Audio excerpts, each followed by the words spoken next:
Hello everyone, welcome to my channel online ST with Manoj Gupta में आपका स्वागत है दोस्तों।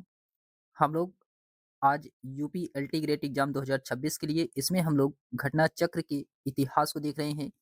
हम लोग प्राचीन इतिहास में आज पढ़ने वाले हैं धार्मिक आंदोलन से क्वेश्चन को, जो कि आने वाले एग्जाम के लिए वेरी वेरी इंपॉर्टेंट है। तो चलिए हम लोग धार्मिक आंदोलन से क्वेश्चन को देखते हैं। इसमें क्वेश्चन नंबर पहला दिया गया है कि जैन धर्म में एक पृथक संप्रदाय के रूप में श्वेतांबर की स्थापना परिणित हुई थी। ये कहाँ पे हुआ था? तो ये हुआ था दोस्तों बल्लभी में। बल्लभी में हुआ था। ऑप्शन नंबर इसका बी वाला राइट आंसर होगा, बल्लभी। फिर उसके बाद आता है, इसके एक्सप्लेनेशन दिया गया है जैन धर्म का दो भागों श्वेतांबर और दिगंबर में विभाजन तो पाटलिपुत्र में हुई।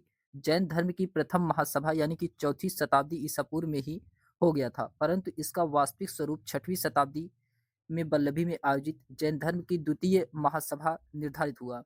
अतः इसमें पाटलिपुत्र जो कि विकल्प में नहीं था, इसलिए इसका सही उत्तर क्या था? वल्लभी माना जाएगा। फिर उसके बाद आता है क्वेश्चन नंबर सेकंड है कि जैन परंपरा के अनुसार 22वें तीर्थंकर नेमिनाथ संबंधित थे। तो नेमिनाथ ये किससे संबंधित थे? क्वेश्चन नंबर सेकंड का इसमें राइट आंसर होगा, ये कृष्ण से संबंधित थे। नेमिनाथ नेमिनाथ कृष्ण से संबंधित थे। ऑप्शन नंबर इसका बी वाला राइट आंसर होगा।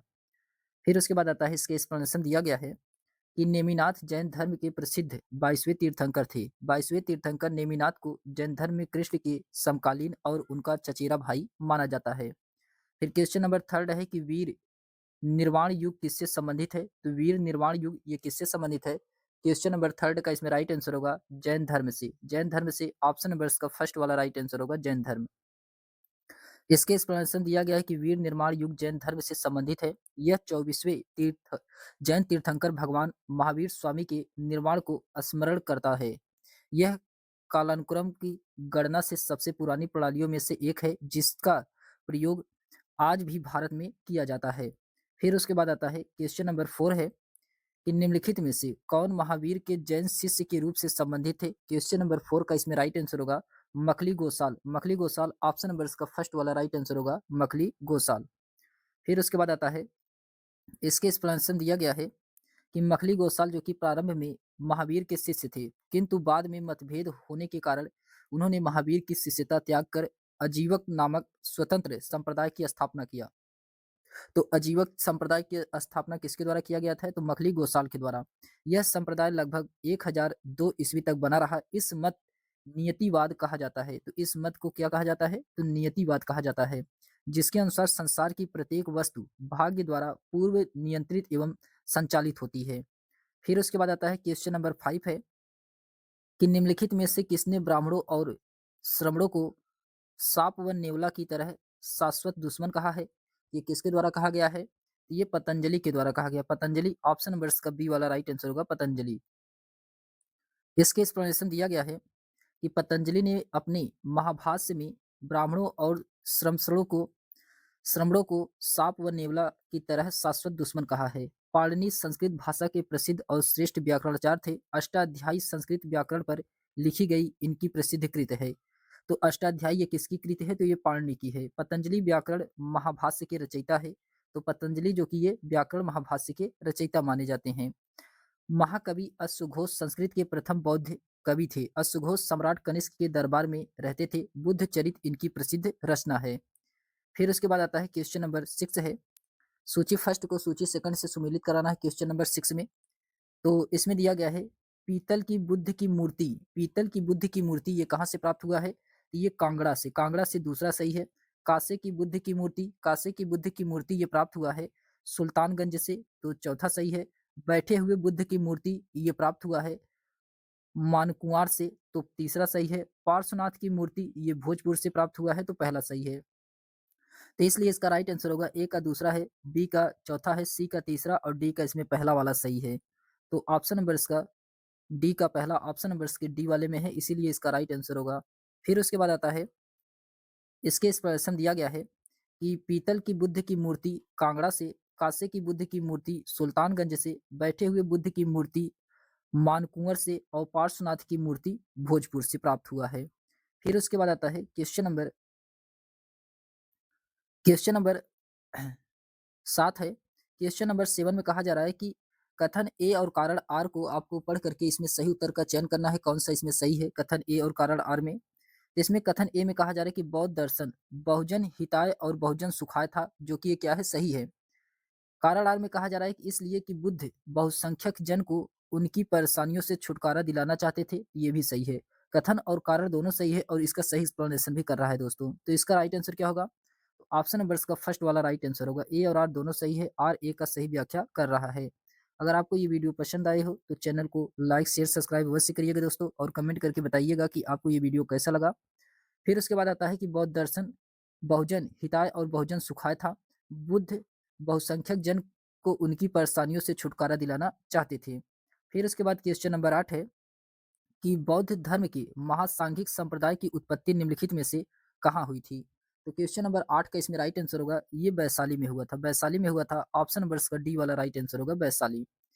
फिर उसके बाद आता है, इसके एक्सप्लेनेशन दिया गया है कि बौद्ध धर्म वैशाली में होने वाली द्वितीय बौद्ध संगीति में दो उप संप्रदायों थेरवादी और महासांघिक में बट गया था।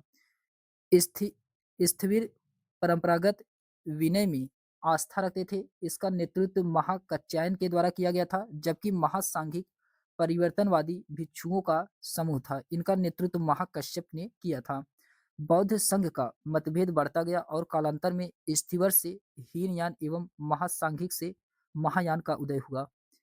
यह बौद्ध संगीति कालाशोक के शासनकाल में हुई थी। इसकी अध्यक्षता सर्वकामी या सवा कमीर के द्वारा किया गया था। क्वेश्चन नंबर 9 है कि निम्नलिखित में से कौन प्रारब्ध के दर्शन के समर्थक थे? तो प्रारब्ध के दर्शन के समर्थक कौन थे? क्वेश्चन नंबर 9 का इसमें राइट आंसर होगा अजीवक। अजीवक ऑप्शन नंबर इसका डी वाला राइट आंसर होगा, अजीवक। इसके एक्सप्लेनेशन दिया गया है कि अजीवक संप्रदाय की स्थापना मखली गोसाल ने की थी। ये प्रारब्ध तथा नियतिवाद दर्शन का समर्थन करते थे तथा इनका ईश्वर पुनर्जन्म एवं कर्मकांड में विश्वास नहीं था। यह भारत का प्रथम नास्तिकवादी एवं भौतिकवादी संप्रदाय था। फिर उसके बाद आता है क्वेश्चन नंबर 10 है। क्वेश्चन नंबर 10 में कहा जा रहा है कि निम्नलिखित में से किसने उच्छेदवाद कहलाने वाले भौतिकवादी सिद्धांत का प्रचार प्रसार किया था? ये किसके द्वारा किया गया था? तो ये अजीत केस कम्बलीन के द्वारा, अजीत केस कम्बली के द्वारा। ऑप्शन नंबर इसका सी वाला राइट आंसर होगा। इसके एक्सप्लेनेशन दिया गया है कि अजीत केशकमलिन भगवान बुद्ध के समकालीन एक प्रधानाचार्य थे।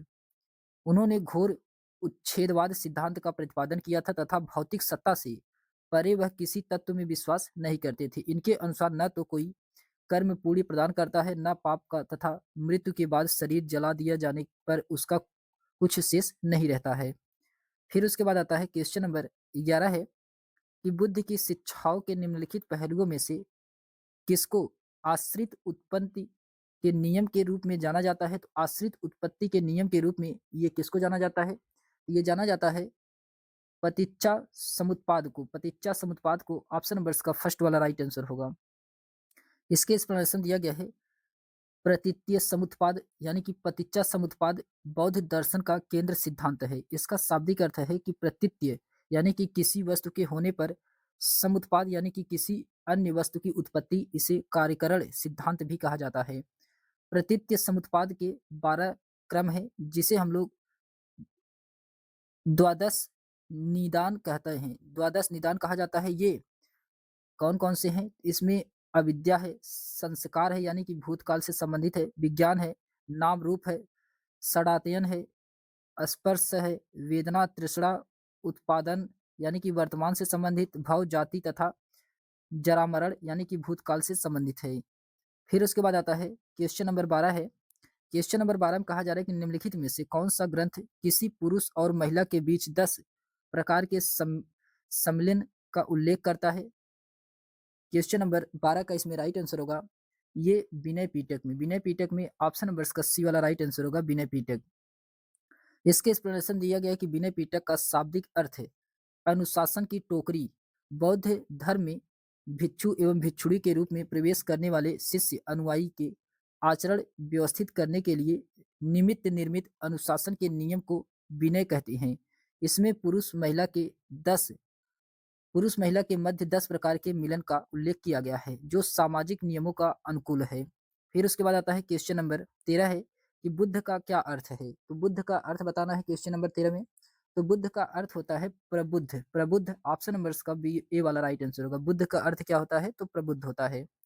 फिर उसके बाद आता है क्वेश्चन नंबर अच्छा, इसके एक्सप्लेनेशन दिया गया है कि बुद्ध का अर्थ प्रबुद्ध होता है। बौद्ध धर्म के संस्थापक सिद्धार्थ ज्ञान प्राप्ति के बाद बुद्ध कहलाए। 35 वर्ष की उम्र में बोध गया में वैशाख पूर्णिमा की एक रात पीपल के वृक्ष के नीचे निरंजना नदी के तट पर सिद्धार्थ को ज्ञान की प्राप्ति हुआ था। फिर क्वेश्चन नंबर 14 है कि प्राचीनतम जैन सन्यासी का प्रमाण मिलता है। तो प्राचीनतम जैन सन्यासी का प्रमाण ये हाथी गुम्फा अभिलेख में मिलता है। ऑप्शन नंबर इसका बी वाला राइट आंसर होगा। फिर उसके बाद आता है इसके एक्सप्लेनेशन दिया गया है इसके एक्सप्लेनेशन दिया गया है कि प्राचीनतम जैन सन्यासी का प्रमाण हाथी गुम्फा अभिलेख में मिलता है।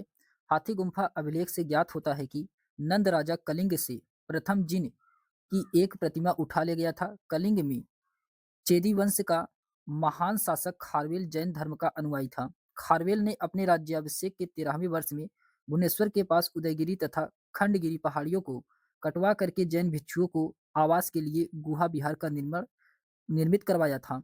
उसके समय में विद्याधर नामक जैनियों ने एक शाखा का उल्लेख मिलता है। फिर उसके बाद क्वेश्चन नंबर 15 है कि सम्रादित्य कथा का संबंध किस संप्रदाय से है।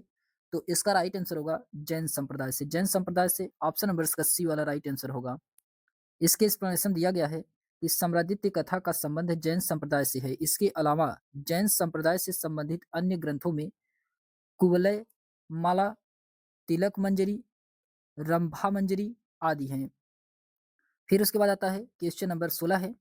क्वेश्चन नंबर 16 में कहा जा रहा है कि भागवापी कौशल अहम्पी कौशल को किस बौद्ध ग्रंथ का उदाहरण है। तो क्वेश्चन नंबर 16 का इसमें राइट आंसर होगा ये मध्यम निकाय का है। मध्यम निकाय का है। ऑप्शन नंबर इसका बी वाला राइट आंसर होगा। फिर उसके बाद इसके एक्सप्लेनेशन दिया गया है कि मध्यम निकाय से ज्ञात होता है कि एक बार प्रसेनजीत ने कहा था कि भागवापी कौशल को अहमपि कौशल को अहमपि असिटको भागवापी असिटको अर्थात बुद्ध कौशल के हैं और मैं भी 80 वर्ष का हूं और बुद्ध भी। फिर उसके बाद आता है क्वेश्चन नंबर 17 है। क्वेश्चन नंबर 17 है। क्वेश्चन नंबर 17 में कहा जा रहा है कि अधोलिखित किस बौद्ध ग्रंथ में राज्य की उत्पत्ति के सामाजिक अनुबंधन सिद्धांत का उल्लेख करता है। क्वेश्चन नंबर 17 का इसमें राइट आंसर होगा दिग्घ निकाय। दिग्घ निकाय में ऑप्शन नंबर इसका फर्स्ट वाला राइट आंसर होगा दिग्घ निकाय। फिर इसके एक्सप्लेनेशन दिया गया है कि बौद्ध ग्रंथ दिग्घ निकाय में राज्य की उत्पत्ति के सामाजिक अनुबंधन सिद्धांत का उल्लेख मिलता है। दिग्घ निकाय के अंगन सूत्र इसका उल्लेख करता है। अंगन सूत्र इसका उल्लेख करता है। फिर उसके बाद क्वेश्चन नंबर 18 है कि भागवती सूत्र किस धर्म से संबंधित है। तो भागवती सूत्र ये जैन धर्म से संबंधित है। जैन धर्म से ऑप्शन नंबर इसका बी वाला राइट आंसर होगा। इसके एक्सप्लेनेशन दिया गया है कि भागवती सूत्र जो कि जैन धर्म का सर्वाधिक महत्वपूर्ण ग्रंथ है। इसमें जैन धर्म के सिद्धांतों के अतिरिक्त स्वर्ग और नरक के विषय में विस्तृत वर्णन किया गया है। क्वेश्चन नंबर 19 है कि निम्नलिखित में से किससे अर्थ फलक संबंधित है। तो अर्थ फलक ये किससे संबंधित है। ये श्वेतांबर से ऑप्शन नंबर इसका बी वाला राइट आंसर होगा श्वेतांबर।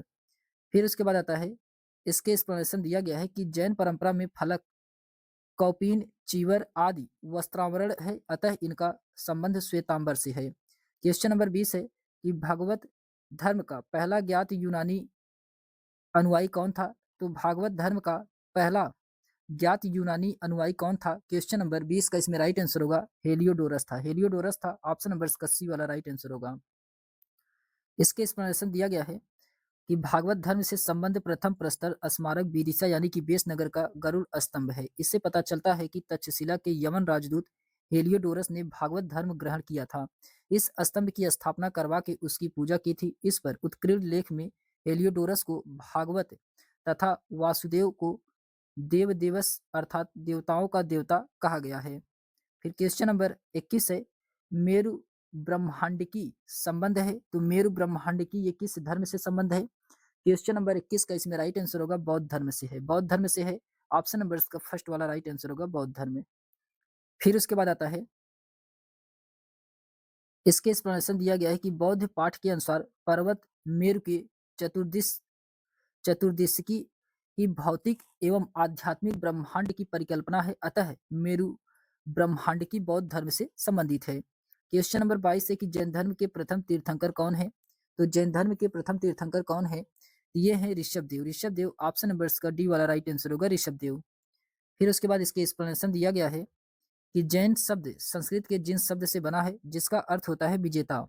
जैन महात्माओं को निग्रंथ तथा जैन संस्थापकों को तीर्थंकर कहा गया है। जैन के प्रथम तीर्थंकर ऋषभदेव अथवा आदिनाथ थे। ऋषभदेव या एवं अरष्टनेमि का उल्लेख ऋग्वेद में मिलता है। ये दो ऐसे तीर्थंकर हैं, ऋषभदेव और अरष्टनेमि, इनका उल्लेख ऋग्वेद में मिलता है। ये वेरी वेरी इंपॉर्टेंट है। 23वें तीर्थंकर पार्श्वनाथ, जबकि 24वें और अंतिम तीर्थंकर महावीर स्वामी हैं। फिर क्वेश्चन नंबर 23 है कि जैन परंपरा के अनुसार बाहुबली किस तीर्थंकर का पुत्र है? क्वेश्चन नंबर 23 का इसमें राइट आंसर होगा ये ऋषभनाथ का। ऋषभनाथ का ऑप्शन नंबर इसका फर्स्ट वाला राइट आंसर होगा, ऋषभनाथ। इसके एक्सप्लेनेशन दिया गया है कि जैन परंपरा के अनुसार बाहुबली जैन धर्म के प्रथम तीर्थंकर ऋषभदेव के द्वितीय पुत्र थे। भारत के पराक्रमी एवं प्रथम चक्रवर्ती सम्राट हुए। ऋषभदेव के अन्य नाम ऋषभनाथ, आदिनाथ, वृषभनाथ भी है। फिर उसके बाद आता है क्वेश्चन नंबर 24 है कि श्वेतांबर परंपरा के अनुसार निम्न में से कौन स्त्री तीर्थंकर हैं? तो मल्लीनाथ को स्त्री माना गया है। ऑप्शन नंबर इसका बी वाला राइट आंसर होगा, मल्लीनाथ। इसके एक्सप्लेनेशन दिया गया है कि श्वेतांबर जैनियों को यति, आचार्य तथा साधु कहा जाता था, जबकि दिगंबर जैनियों को झुल्लक, इल्लक अथवा निग्रंथ कहा जाता था। श्वेतांबर अनुयायी ज्ञान प्राप्ति के बाद भोजन ग्रहण करने में विश्वास करते हैं, किंतु दिगंबर के अनुयायी आदर्श साधु भोजन ग्रहण नहीं करता। श्वेतांबर मत के अनुसार महावीर स्वामी का विवाह हुआ है और पुत्री भी उत्पन्न हुई है, जबकि दिगंबर के अनुसार वे अविवाहित थे।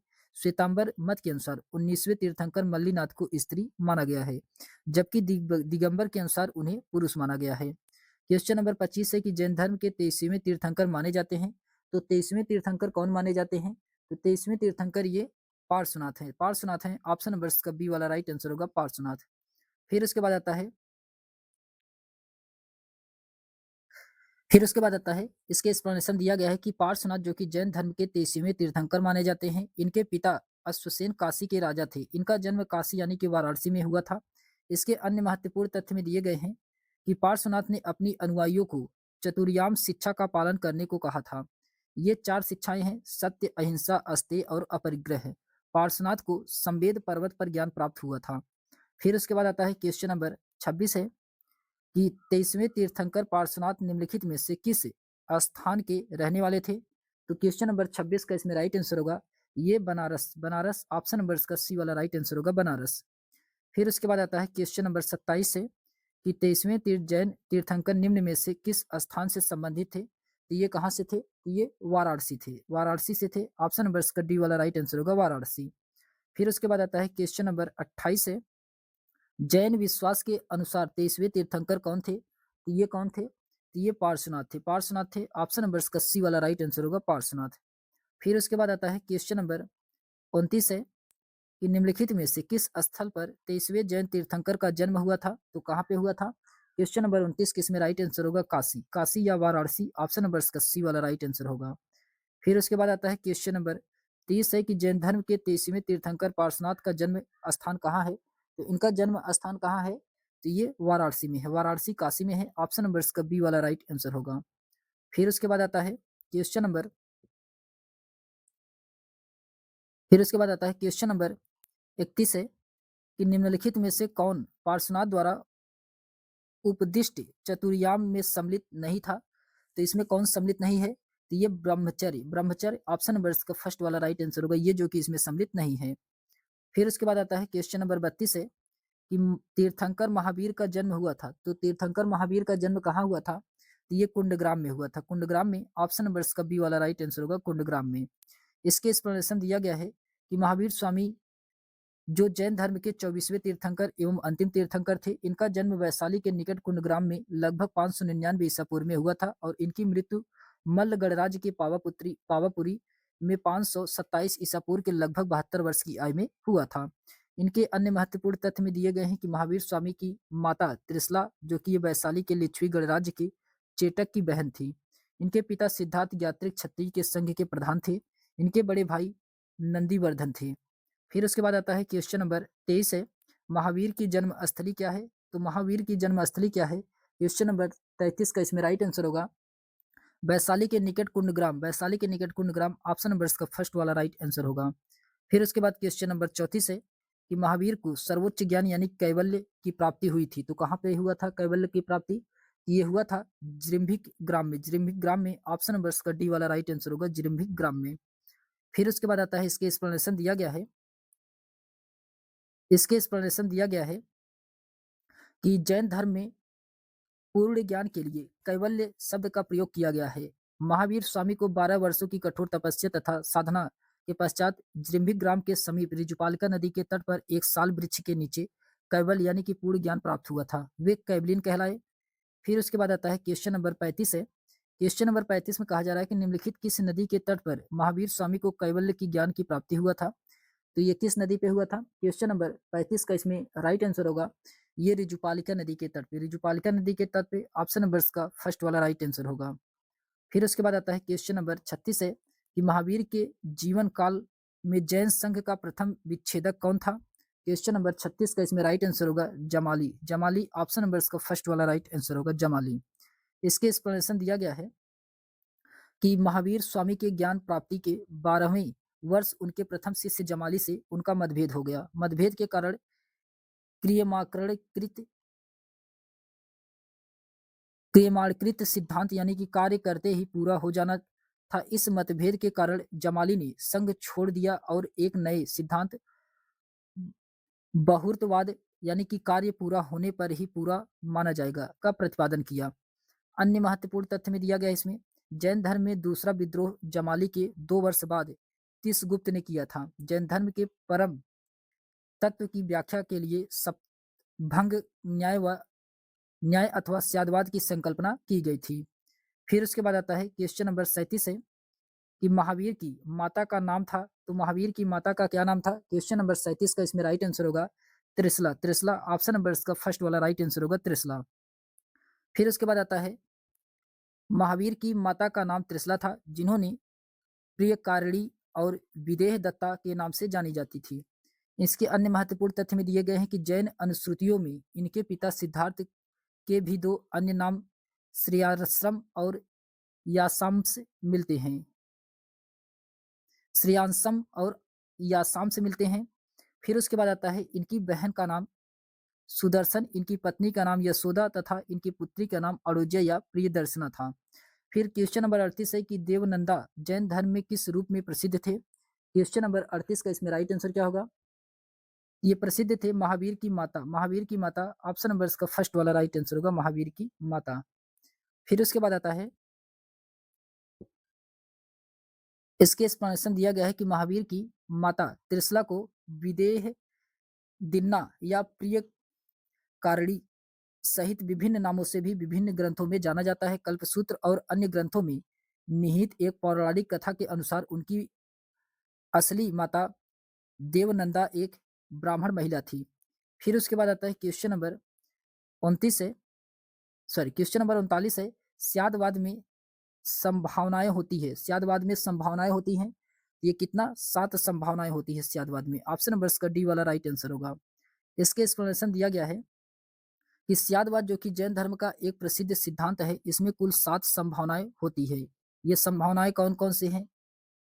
स्यास्त अस्ति, स्यास्त नास्ति, स्यास्ति अस्ति च नास्ति, स्यास्त अव्यक्तम, स्यास्ति अस्ति च अव्यक्तम, स्यास्त नास्ति च अव्यक्तम च, स्यास्त अस्ति च नास्ति च अव्यक्तम च।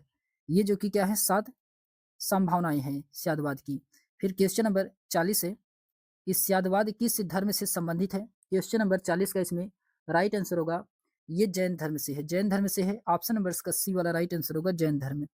फिर उसके बाद क्वेश्चन नंबर 41 है कि स्यादवाद किससे जुड़ा हुआ है? तो स्यादवाद ये जैन धर्म से जुड़ा हुआ है, ऑप्शन नंबर इसका डी वाला राइट आंसर होगा जैन धर्म। क्वेश्चन नंबर 42 है अनेकांतवाद किसका विशेष लक्षण है? तो अनेकांतवाद ये जैन धर्म का विशेष लक्षण है, जैन धर्म का ऑप्शन नंबर इसका फर्स्ट वाला राइट आंसर होगा। फिर उसके बाद आता है इसके एक्सप्लेनेशन दिया गया है, आइए देखते हैं। इसके एक्सप्लेनेशन में दिया गया है कि महावीर स्वामी ने वेदों की अपरिशुद्धता स्वीकार करने से इनकार कर दिया तथा धार्मिक सामाजिक रूढ़ियों एवं पाखंडों का विरोध किया। उन्होंने आत्मवादियों तथा नास्तिकों के एकांकित मतों को छोड़ करके बीच का मार्ग अपनाया, जिसे अनेकांतवाद अथवा स्यादवाद कहा गया है। इस मत के अनुसार किसी वस्तु के अनेक धर्म यानी कि पहलू होते हैं। इसमें कौन-कौन से होते हैं? इसमें दिया गया है कि अंत धर्मक वस्तु होता है तथा व्यक्ति अपनी सीमित बुद्धि द्वारा केवल कुछ ही धर्मों को जान सकता है। पूर्ण ज्ञान केवल कैवलिन के लिए ही संभव। फिर उसके बाद आता है, इसमें दिया गया है कि उनका कहना था कि सभी विचार अंशतः सत्य होते हैं। तो सभी विचार क्या होते हैं? अंशतः सत्य होते हैं। फिर उसके बाद आता है क्वेश्चन नंबर 43 है कि अनेकांतवाद किसका विशेष लक्षण है? तो अनेकांतवाद ये किसका विशेष लक्षण है? ये जैन धर्म का है। जैन धर्म का है। ऑप्शन नंबर इसका फर्स्ट वाला राइट आंसर होगा। फिर उसके बाद आता है क्वेश्चन नंबर 44 है कि अनेकांतवाद किसका विशेष लक्षण है? ये जैन धर्म का है। ऑप्शन नंबर इसका फर्स्ट वाला राइट आंसर होगा जैन धर्म का। फिर उसके बाद आता है क्वेश्चन नंबर 45 है कि निम्न में से किस अवधारणा के अनुसार यह माना जाता है कि सत्य बहुत जटिल होता है और इसमें अनेक पहलू होते हैं? तो किसके लिए माना गया है? ये अनेकांतवाद में ऑप्शन नंबर इसका सी वाला राइट आंसर होगा अनेकांतवाद में। इसके इसके एक्सप्लेनेशन दिया गया है कि अनेकांतवाद, जिसे हम लोग स्यादवाद के नाम से भी जानते हैं अथवा सप्तभंगनीय को ज्ञान की सापेक्षता का सिद्धांत कहते हैं। जैन धर्म के अनुसार संसार में प्रचलित विभिन्न मत और विचारधाराएं न तो पूर्ण सत्य है और न ही पूर्ण असत्य है। जैन दर्शन के अनुसार एक ही वस्तु एक ही समय में है या नहीं है, दोनों ही बातें सत्य है, जैसे ईश्वर है और नहीं भी है। फिर उसके बाद आता है क्वेश्चन नंबर 46 है कि महावीर की शिक्षा का विशेष नाम क्या है? तो महावीर की शिक्षा का विशेष नाम क्या है? क्वेश्चन नंबर 46 का इसमें राइट आंसर क्या होगा? तो इसका राइट आंसर होगा पंच महाव्रत। पंच महाव्रत ऑप्शन नंबर इसका डी वाला राइट आंसर होगा पंच महाव्रत। फिर उसके बाद आता है फिर उसके बाद आता है इसके एक्सप्लेनेशन दिया गया है कि महावीर की शिक्षा का विशेष नाम पंच महाव्रत है, जो इस प्रकार है: अहिंसा, सत्य, अस्तेय, अपरिग्रह एवं ब्रह्मचर्य। प्रथम चार व्रत पार्श्वनाथ के समय से ही प्रचलित थे, यानी कि अहिंसा, सत्य, अस्तेय, अपरिग्रह, ये जो प्रथम चार व्रत है ये पार्श्वनाथ के द्वारा प्रतिपादित किया गया था, और जो ये ब्रह्मचर्य है ये महावीर स्वामी के द्वारा जोड़ा गया था। महावीर स्वामी ने इसमें पांचवा व्रत ब्रह्मचर्य को जोड़ा था। फिर उसके बाद आता है, इसमें दिया गया है कि गृहस्थ जीवन व्यतीत करने वाले जैनियों के लिए इन्हीं व्रतों की व्यवस्था थी, परंतु उनमें कठोरता कुछ कम थी। इसी कारण इसे आड़ुव्रत अथवा पंच आड़ुव्रत के नाम से जाना जाता है। जैन धर्म में आजीवक का विभाजन 5 भागों में किया गया है, जो कि पुद्गल, काल, आकाश, धर्म और अधर्म में। फिर उसके बाद आता है क्वेश्चन नंबर 47 है कि महावीर ने निम्नलिखित में से कौन सा व्रत जोड़ा था? तो क्वेश्चन नंबर 47 का इसमें राइट आंसर क्या होगा? तो ब्रह्मचर्य। ब्रह्मचर्य ऑप्शन नंबर इसका डी वाला राइट आंसर होगा ब्रह्मचर्य। फिर उसके बाद आता है क्वेश्चन नंबर 48 है कि जैन धर्म के सिद्धांतों की अनुकूल नहीं है। तो जैन धर्म के सिद्धांतों के अनुकूल नहीं है। क्वेश्चन नंबर 48 के इसमें राइट आंसर होगा ईश्वर द्वारा कैवल्य प्राप्ति। ईश्वर द्वारा कैवल्य प्राप्ति ऑप्शन नंबर इसका डी वाला राइट आंसर होगा। इसके एक्सप्लेनेशन दिया गया है कि जैन धर्म अहिंसा पर अत्यधिक बल देता है, साथ ही साथ इसमें काया क्लेश से शरीर का अंत करने पर भी जोर दिया गया है। इस धर्म का प्रचार जनसभा में किया गया था। इस सिद्धांत में ईश्वर द्वारा कैवल्य की प्राप्ति का सिद्धांत नहीं है। फिर उसके बाद क्वेश्चन नंबर 49 है। क्वेश्चन नंबर 49 में कहा जा रहा है कि जैन धर्म के किस तीर्थंकर ने सर्वथा वस्त्र त्याग करने का आदेश दिया था? क्वेश्चन नंबर 49 का इसमें राइट आंसर होगा महावीर स्वामी ने। महावीर स्वामी ने ऑप्शन नंबर इसका डी वाला राइट आंसर होगा। इसके एक्सप्लेनेशन दिया गया है कि जैन धर्म का वास्तविक स्वरूप देने का श्रेय महावीर स्वामी को दिया जाता है, जो जैन धर्म के अंतिम एवं 24वें तीर्थंकर थे। इन्होंने अपने अनुयायियों को सर्वथा वस्त्र त्याग करने का उपदेश दिया था। फिर उसके बाद आता है, इसके अन्य महत्वपूर्ण तथ्य में दिए गए हैं। इसमें कहा जा रहा है कि जैन धर्म में कुल 24 तीर्थंकर हुए, जिन्होंने समय समय पर जैन धर्म का प्रचार प्रसार किया था। इसमें कौन कौन से थे, आइए जानते हैं उनके बारे में। सबसे पहले इसमें ऋषभदेव आते हैं, दूसरे नंबर पे अजीतनाथ, तीसरे नंबर पे संभवनाथ, चौथे पे अभिनंदन और पांचवे पे सुमितनाथ, छठवें पे पद्म प्रभु, सातवें पे सुपार्श्वनाथ, आठवें पे चंद्र प्रभु, नौवें पे पुष्पदंत, या इन्हीं को सुविधिनाथ भी कहा जाता है। फिर उसके बाद 10वें पे शीतलनाथ, 11वें पे श्रेयांश नाथ, 12वें पे वासुपूज्य, 13वें पे विमलनाथ, 14वें पे अनंतनाथ, 15वें पे धर्मनाथ, 16वें पे शांतिनाथ, 17वें पे कुंथुनाथ, 18वें पे अरनाथ, 19वें पे मल्लीनाथ। ये मल्लीनाथ को महिला भी कहा गया है। फिर उसके बाद आता है 20वें पे मुनि सुब्रत, 21वें पे नेमिनाथ, 22वें पे नेमिनाथ या अरिष्ट नेमी, और 23वें पे पार्श्वनाथ, और 24वें और लास्ट महावीर स्वामी। फिर उसके बाद आता है क्वेश्चन नंबर 50 है कि जैन धर्म ग्रंथों का प्रथम संकलन कहाँ हुआ था। तो जैन धर्म ग्रंथों का प्रथम संकलन ये कहाँ पे किया गया था? ये पाटलिपुत्र में किया गया था। कहाँ पे? पाटलिपुत्र में, जो कि ऑप्शन नहीं दिया गया है पाटलिपुत्र, इसका कोई भी ऑप्शन सही नहीं है। इसके एक्सप्लेनेशन दिया गया है कि पाटलिपुत्र में हुई प्रथम जैन सभा में सर्वप्रथम जैन धर्म ग्रंथों का संकलन किया गया था। इसके बाद से दो विभिन्न व्यक्तियों की अध्यक्षता में दो अलग-अलग स्थानों पर सभाएं संपन्न हुई थी। पहली आर्य अस्कंदिल की अध्यक्षता में मथुरा में, तथा दूसरा नागार्जुन सूरी की अध्यक्षता में वल्लभी में किया गया था। इन सभाओं में धर्म ग्रंथों का संकलन किया गया था, परंतु पृथक-पृथक स्थानों पर स्वतंत्र रूप से सभा का आयोजन होने के कारण धर्म ग्रंथ में विभेद आ गया। इस विभेद को दूर करने हेतु वल्लभी में द्वितीय जैन सभा का आयोजन किया गया था, जिसमें देवी देवधरगिड़ क्षमाश्रमण की अध्यक्षता में हुआ था। तो देवधरगिड़ क्षमाश्रमण की अध्यक्षता में किया गया था।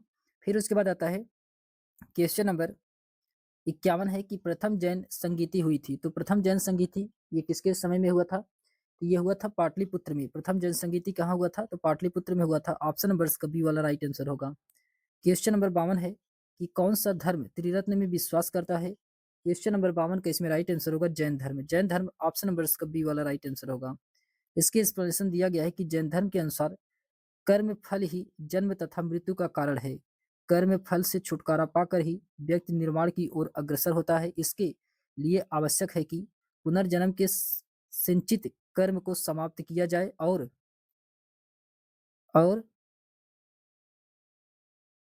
वर्तमान जीवन में कर्म फल से विमुख रहें। इसके लिए त्रिरत्न की अनुशीलन आवश्यक है।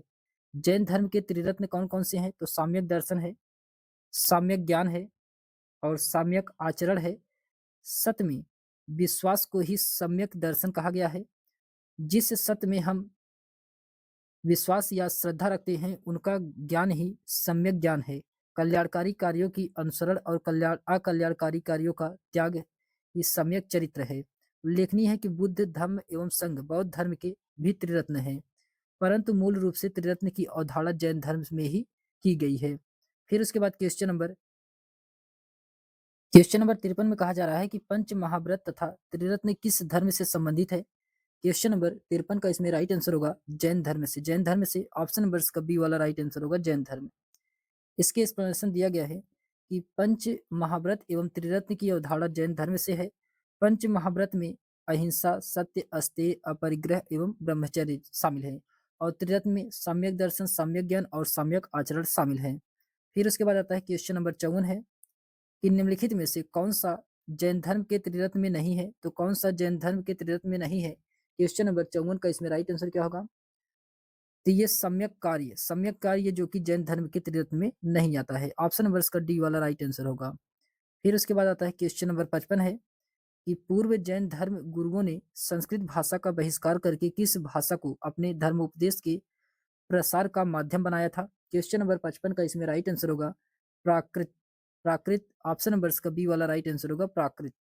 इसके एक्सप्लेनेशन दिया गया है कि आरंभ में जैनों ने मुख्यतः ब्राह्मणों के द्वारा संपोषित संस्कृत भाषा का परित्याग किया और अपने धर्मोपदेश के लिए आम लोगों से बोलचाल की प्राकृत भाषा को अपनाया था।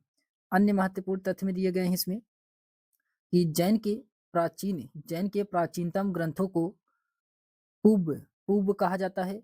जैन साहित्य को आगम कहा जाता है। आगम के अंतर्गत 12 अंग, 12 उपांग, 10 प्रकरण, 6 छेद और 6 छेद सूत्र और 4 मूल सूत्र एवं अनुयोग सूत्र आते हैं। फिर उसके बाद आता है क्वेश्चन नंबर 56 क्वेश्चन नंबर 56 है कि महावीर जैन ने किस भाषा में अपना प्रवचन दिया था? क्वेश्चन नंबर 56 का इसमें राइट आंसर होगा अर्ध-मगधी भाषा में, अर्ध-मगधी भाषा में दिए थे। ऑप्शन नंबर इसका डी वाला राइट आंसर होगा अर्ध-मगधी भाषा में। इसके एक्सप्लेनेशन दिया गया है कि मगध यानी कि बिहार में लोगों की भाषा अर्धमगधी थी। यह भाषा 600 ईसा पूर्व से 100 ईस्वी के बीच बोली जाती थी। सामान्य आबादी के बीच अधिकतम संभाव सीमा तक धर्म का संदेश प्रसारित करने के लिए महावीर एवं उनके गणधरों ने अर्धमगधी भाषा में अपना प्रवचन दिया था। तीर्थंकर महावीर द्वारा आम जन की सुगम भाषा के प्रयोग से लोगों पर दूरगामी प्रभाव पड़ा। फिर उसके बाद आता है क्वेश्चन नंबर 57 है कि प्रथम जैन धर्म सभा आयोजित की गई थी। तो प्रथम जैन धर्म सभा ये कहाँ पे आयोजित किया गया था? तो ये पाटलिपुत्र में आयोजित किया गया था। ऑप्शन नंबर इसका डी वाला राइट आंसर होगा पाटलिपुत्र। इसके एक्सप्लेनेशन दिया गया है कि चंद्रगुप्त मौर्य के शासनकाल में पाटलिपुत्र में प्रथम जैन सम्मेलन आयोजित किया गया था, जिसमें श्वेतांबर आगम का संपादन किया गया था। चूंकि प्राचीन जैन शास्त्र नष्ट हो गए थे, अतः उन्हें पुनः एकत्र करने के लिए चतुर्थ शताब्दी ईसा पूर्व में इस प्रथम जैन महासभा का आयोजन किया गया था, जिसमें भद्रबाहु उनके अनुयायियों ने भाग नहीं लिया था। फिर उसके बाद क्वेश्चन नंबर 57 है, क्वेश्चन नंबर 58 है कि कनिष्क बौद्ध धर्म के किस संप्रदाय का अनुयायी था? तो कनिष्क बौद्ध धर्म के ये किस संप्रदाय का अनुयायी था? क्वेश्चन नंबर 58 का इसमें राइट आंसर होगा महायान का अनुयायी था। महायान, ऑप्शन नंबर इसका बी वाला राइट आंसर होगा महायान। फिर इसके बाद आता है, इसके एक्सप्लेनेशन दिया गया है कि कनिष्क जो कि बौद्ध धर्म के महायान संप्रदाय का अनुयायी था। बौद्ध धर्म की चतुर्थ संगीति कुषाण शासक कनिष्क के राज्यकाल में कश्मीर के कुंडलवन में हुई थी। इसकी अध्यक्षता वासुमित्र ने की थी तथा अश्वघोष इसके उपाध्यक्ष बने। इसी समय बौद्ध धर्म हीनयान एवं महायान नामक दो संप्रदायों में विभाजित हो गया था। इसमें अन्य महत्वपूर्ण तथ्य में दिए गए हैं कि प्रभासगिरी उत्तर प्रदेश के कौशाम्बी में स्थित जैन तीर्थ स्थल है। यह स्थल छठवें जैन तीर्थंकर पद्मपुर से संबंधित है। यापनीय जैन धर्म का एक संप्रदाय था। फिर उसके बाद आता है क्वेश्चन नंबर 59 है कि प्रथम जैन समिति किसने आहूत की थी? तो प्रथम जैन समिति ये किसके द्वारा आहूत किया गया था? ये स्थूलभद्र के द्वारा, स्थूलभद्र के द्वारा। ऑप्शन नंबर इसका सी वाला राइट आंसर होगा स्थूलभद्र। फिर उसके बाद आता है, इसके एक्सप्लेनेशन दिया गया है कि प्रथम जैन समिति सभा जो कि चतुर्थ शताब्दी ईसा पूर्व पाटलिपुत्र में स्थूलभद्र की अध्यक्षता में संपन्न हुआ था।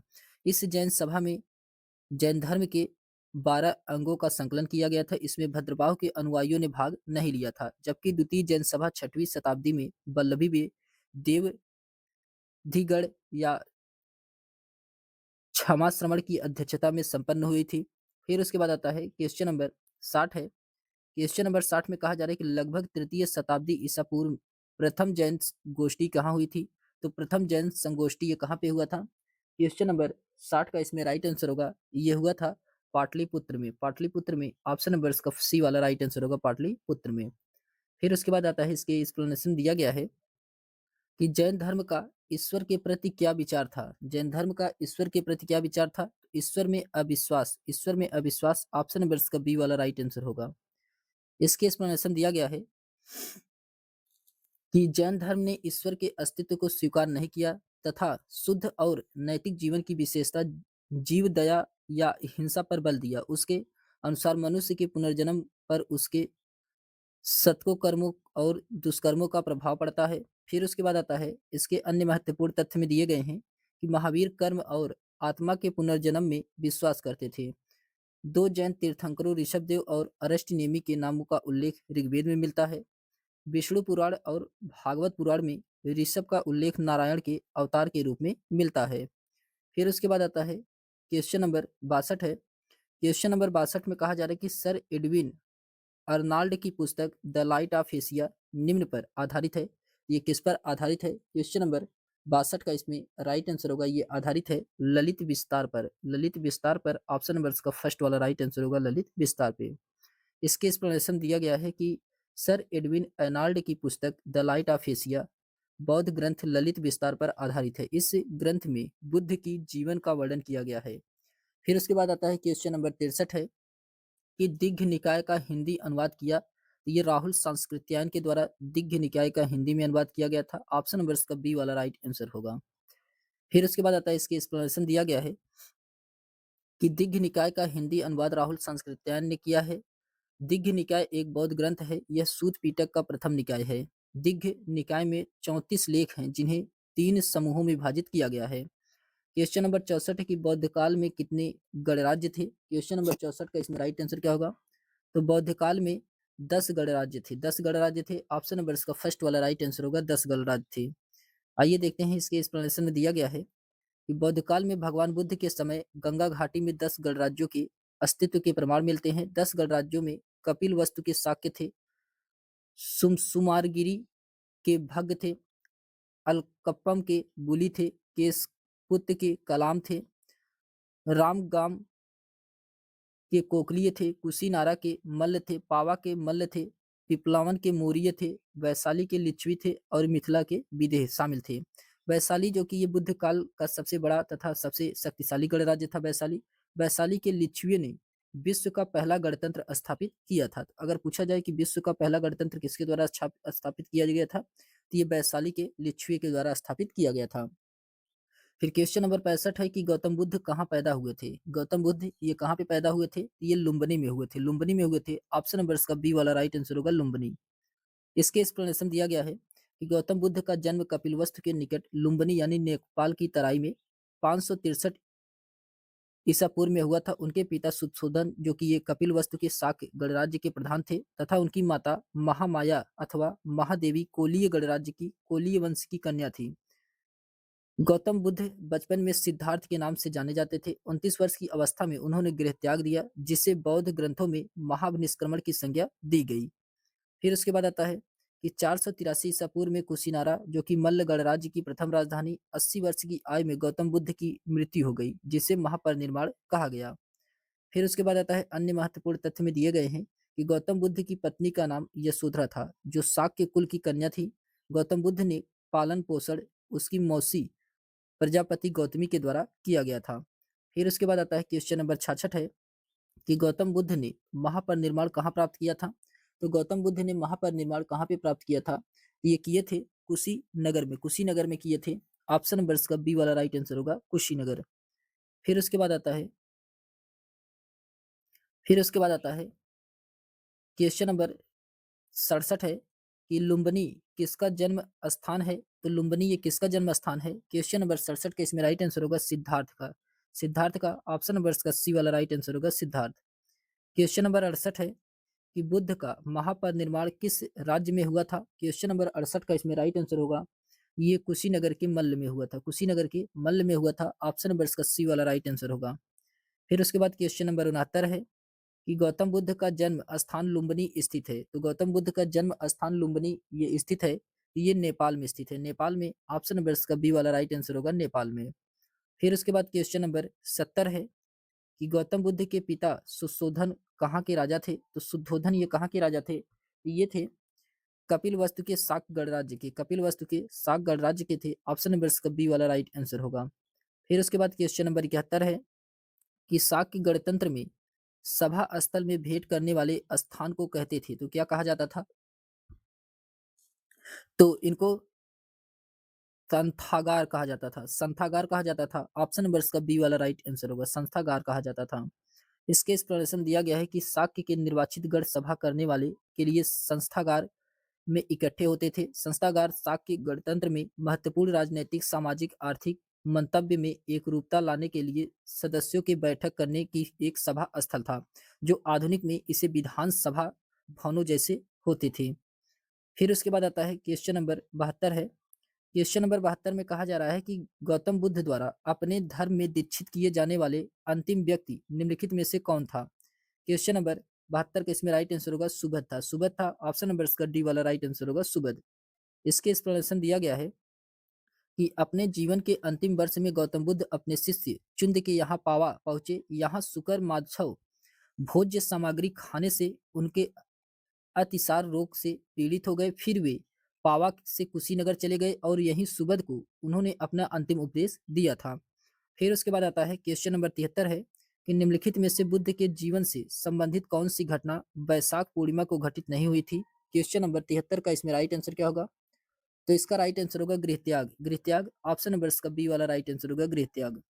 इसके एक्सप्लेनेशन दिया गया है कि वैशाख पूर्णिमा को बुद्ध पूर्णिमा भी कहा जाता है। इसे बुद्ध जयंती के नाम से भी जाना जाता है। कठिन साधना के पश्चात वैशाख पूर्णिमा की रात में एक पीपल के वृक्ष के नीचे उन्हें ज्ञान यानी कि बोधि की प्राप्त हुई और वे बुद्ध कहलाए।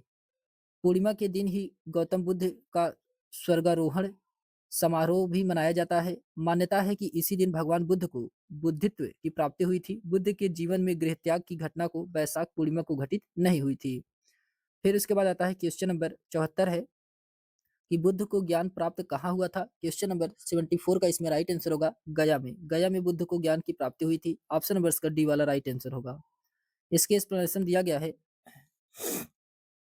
कि सिद्धार्थ ने गया में पीपल के वृक्ष के नीचे समाधि लगाई। कठोर तपस्या के बाद 35 वर्ष की आयु में वैशाख पूर्णिमा की रात उन्होंने ज्ञान की प्राप्ति हुआ। ज्ञान प्राप्ति के बाद वे बुद्ध कहलाए। बुद्ध का एक अन्य नाम तथागत मिलता है जिसका अर्थ है सत्य है, ज्ञान है, जिसका इनका एक अन्य नाम शाक्य मुनि भी मिलता है। फिर उसके बाद आता है इसके अन्य महत्वपूर्ण तथ्य में दिए गए हैं। इसके अन्य महत्वपूर्ण तथ्य में दिए गए हैं कि सामान्य मनुष्यों के लिए बुद्ध ने जिस धर्म का उपदेश दिया उसे उपासक धर्म कहा गया है। बुद्ध द्वारा स्थापित संघ की सभा में प्रस्ताव पाठ को अनुसावन कहते हैं। निर्वाण बौद्ध धर्म का परम लक्ष्य है जिसका अर्थ है दीप का बुझ जाना अर्थात जीवन मरण चक्र से मुक्त हो जाना। फिर उसके बाद आता है फिर उसके बाद आता है क्वेश्चन नंबर 75 है। क्वेश्चन नंबर 75 में कहा जा रहा है कि बौद्ध मान्यता के अनुसार निम्नलिखित किस देवता ने 3 बार बुद्ध से प्रार्थना की कि वे अपने ज्ञान के प्रकाश को आगे लेकर चारों ओर फैलाएं? तो ये किसके द्वारा कहा गया था? तो ये कहा गया है ब्रह्मा के द्वारा। ब्रह्मा के द्वारा ऑप्शन नंबर इसका फर्स्ट वाला राइट आंसर होगा ब्रह्मा। इसके एक्सप्लेनेशन दिया गया है कि बौद्ध मान्यता के अनुसार ब्रह्मा यानी कि देवता ने 3 बार बुद्ध से प्रार्थना की कि वह अपने ज्ञान को प्रकाश को आगे आकर के चारों ओर फैलाएं। क्वेश्चन नंबर 76 भगवान बुद्ध ने अपना प्रथम धर्मोपदेश कहाँ दिया था? तो अपना प्रथम धर्मोपदेश ये दिए थे ऋषिपत्नम में। ऋषिपत्नम ऑप्शन नंबर इसका फर्स्ट वाला राइट आंसर होगा ऋषिपत्नम। इसके एक्सप्लेनेशन दिया गया है कि 6 वर्ष की कठिन साधना के पश्चात 35 वर्ष की अवस्था में वैशाख पूर्णिमा की रात्रि को एक पीपल वृक्ष के नीचे गौतम को ज्ञान प्राप्त हुआ था। ज्ञान प्राप्ति के बाद वह बुद्ध कहलाए। ज्ञान प्राप्ति के पश्चात गौतम बुद्ध ने अपने मत का प्रचार प्रारंभ किया। अरुवेला से वे सबसे पहले ऋषिपत्नम वर्तमान में सारनाथ जो कि वाराणसी के निकट स्थित है यहाँ उन्होंने 5 ब्राह्मण सन्यासियों को पहला उपदेश दिया था। इसी प्रथम उपदेश को धर्म चक्र प्रवर्तन कहा जाता है। फिर उसके बाद आता है क्वेश्चन नंबर 77 है कि भगवान बुद्ध ने अपना पहला उपदेश कहाँ दिया था? तो क्वेश्चन नंबर 77 का इसमें राइट आंसर होगा ये दिए थे ऋषिपत्नम सारनाथ जो कि वाराणसी में है। ऑप्शन नंबर इसका डी वाला राइट आंसर होगा। क्वेश्चन नंबर 78 है कि गौतम बुद्ध द्वारा प्रथम प्रवचन कहाँ दिया गया था? तो ये सारनाथ वाराणसी में दिया गया था। ऑप्शन नंबर इसका डी वाला राइट आंसर होगा। फिर उसके बाद क्वेश्चन नंबर 79 है कि किस स्थान पर महात्मा बुद्ध ने प्रथम धर्म उपदेश दिया था? तो ये सारनाथ दिए थे वाराणसी में। ऑप्शन नंबर इसका फर्स्ट वाला राइट आंसर होगा। फिर उसके बाद आता है क्वेश्चन नंबर 80 है। क्वेश्चन नंबर 80 में दिया गया है कि गौतम बुद्ध ने अपना प्रथम उपदेश कहाँ दिया था? तो गौतम बुद्ध ने अपना प्रथम धर्म उपदेश कहाँ पे दिया था? ये सारनाथ में दिए थे। सारनाथ में ऑप्शन नंबर इसका बी वाला राइट आंसर होगा सारनाथ।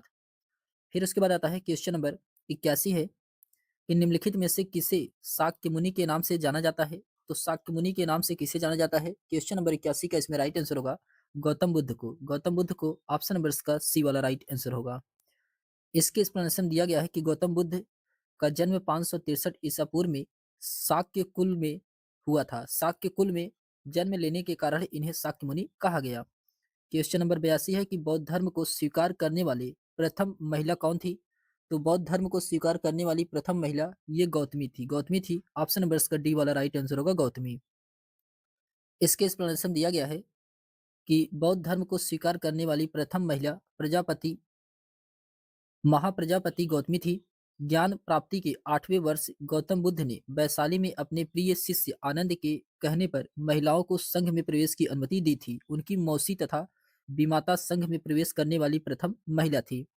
इसके अन्य महत्वपूर्ण तथ्य में दिए गए हैं कि गौतम बुद्ध ने गया में ज्ञान प्राप्ति हुई थी। गौतम बुद्ध ने अपना प्रथम उपदेश सारनाथ में दिया था। गौतम बुद्ध ने सर्वाधिक वर्षा काल कौशल राज्य में व्यतीत किए थे। फिर उसके बाद क्वेश्चन नंबर 83 है कि निम्नलिखित में से कौन प्रथम भिक्षुणी थी? प्रथम भिक्षुणी कौन थी? क्वेश्चन नंबर 83 का इसमें राइट आंसर होगा महाप्रजापति गौतमी। महाप्रजापति गौतमी ऑप्शन नंबर इसका बी वाला राइट आंसर होगा। फिर उसके बाद क्वेश्चन नंबर 84 है कि बौद्ध भिक्षुणी संघ में सर्वप्रथम किसे प्रवेश मिला था? तो क्वेश्चन नंबर 84 का इसमें राइट आंसर होगा महाप्रजापति गौतमी को। ऑप्शन नंबर इसका फर्स्ट वाला राइट आंसर होगा। फिर उसके बाद आता है क्वेश्चन नंबर 85 है। क्वेश्चन नंबर 85 में कहा जा रहा है कि निम्नलिखित में से किस स्थान की यात्रा बुद्ध ने नहीं की थी? तो किस स्थान की यात्रा बुद्ध के द्वारा नहीं किया गया था? तो ये उज्जैनी की यात्रा बुद्ध के द्वारा नहीं किया गया था। ऑप्शन नंबर इसका डी वाला राइट आंसर होगा उज्जैनी। इसके एक्सप्लेनेशन दिया गया है कि बौद्ध ने अपना प्रथम उपदेश सारनाथ में दिया था, जहां 5 ब्राह्मण उनके प्रिय शिष्य बने। सारनाथ ने बुद्ध से वाराणसी गए। यश नामक एक धनी श्रेष्ठी पुत्र को उन्होंने अपना शिष्य बनाया। वहां से वे राजगृह पहुंचे, जहां उन्हें द्वितीय तृतीय चतुर्थ वर्षाकाल व्यतीत किया। बिंबिसार जो इस समय मगध का राजा था, उसने उनके निवास के लिए वेलुवन नामक विहार बनवाया था। तो वेलुवन नामक विहार किसके द्वारा बनवाया गया था? तो बिंबिसार के द्वारा बनवाया गया था। राजगृह में ही रहते हुए उन्होंने एक बार अपने गृह नगर कपिलवस्तु की भी यात्रा किया था, जहां वे अपने परिवार के सभी लोगों को अपने मत में दीक्षित किया।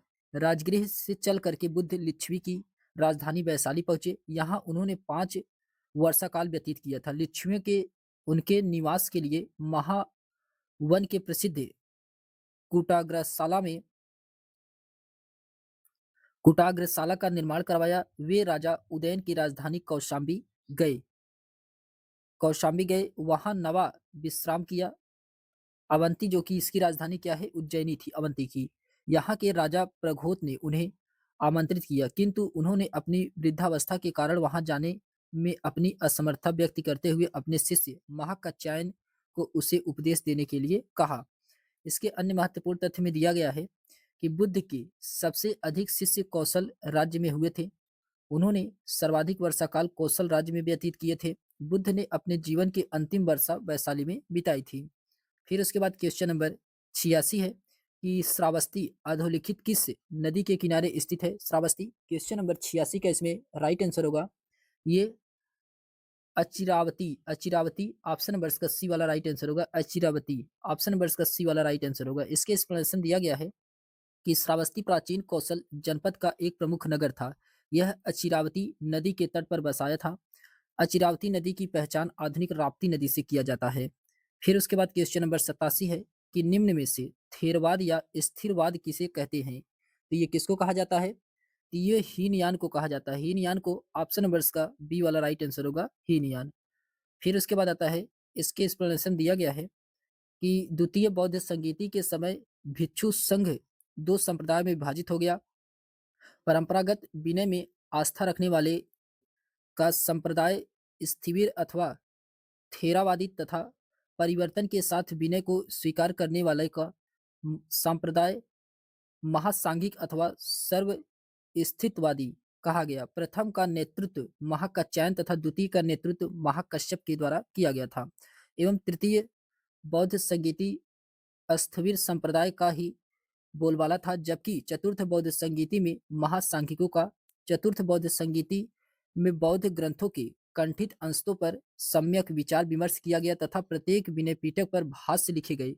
कनिष्क ने इन्हें ताम्रपत्रों पर खुदवा कर एक स्तूप में रखवा दिया। त्रिपिटकों पर लिखे गए इन भाष्यों को ही विभाषा शास्त्र कहा जाता है।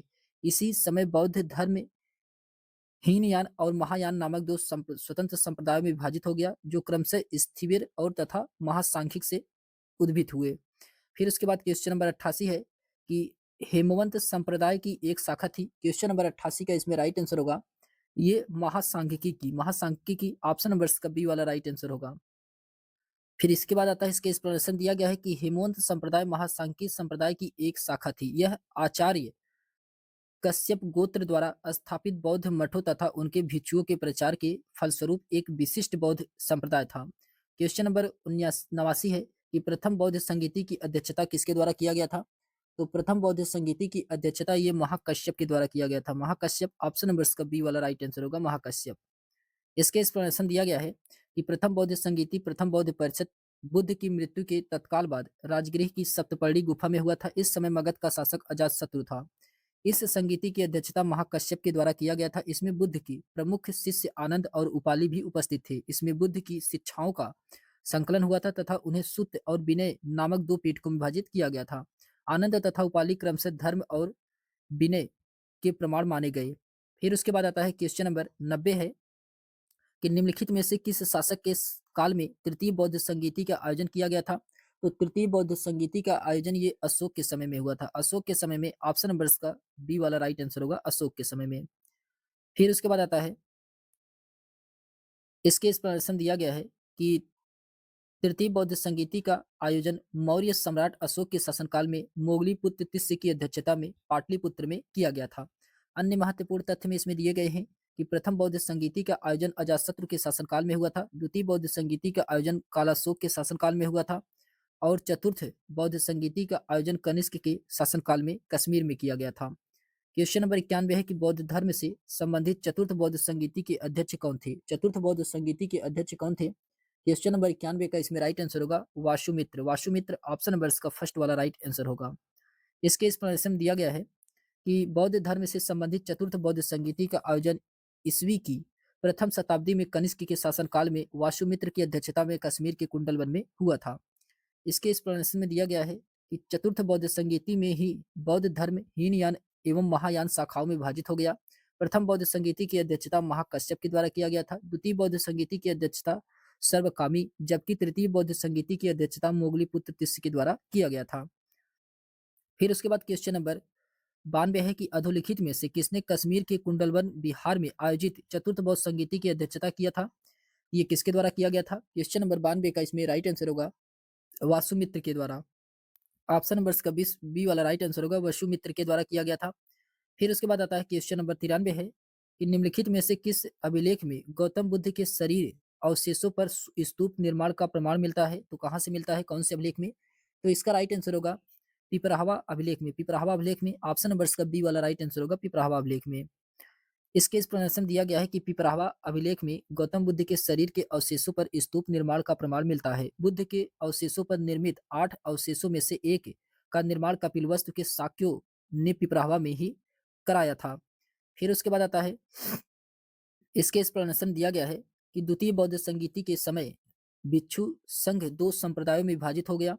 परंपरागत विनय में आस्था रखने वाला का संप्रदाय स्थिवर तथा थेरावादी तथा परिवर्तन के साथ विनय को स्वीकार करने वाला संप्रदाय महासांघिक अथवा सर्व स्थितवादी कहा गया है। प्रथम का नेतृत्व महाकात्यायन और द्वितीय का नेतृत्व महाकश्यप के द्वारा किया गया था और तृतीय बौद्ध संगीति में स्थिवर संप्रदाय का ही बोलबाला था, जबकि चतुर्थ बौद्ध संगीति में महासांघिकों का और चतुर्थ बौद्ध संगीति में बौद्ध ग्रंथों की कं- कठिन अंशों पर सम्यक विचार विमर्श किया गया तथा प्रत्येक पीटक पर भाष्य लिखे गए। कनिष्क ने इन्हें ताम्र पत्रों पर खुदवा करके एक स्तूप में रखवा दिया। त्रिपिटकों पर लिखे गए इन भाष्यों को ही विभाषा शास्त्र कहा जाता है। इसी समय बौद्ध धर्म हीनयान और महायान नामक दो संप्रदाय में विभाजित हो गया, जो क्रमशः स्थिरवाद तथा महासांघिक से उद्भित हुए। फिर उसके बाद क्वेश्चन नंबर 88 है कि हेमवंत संप्रदाय की एक शाखा थी। तो हेमवंत संप्रदाय की एक शाखा कौन सी थी?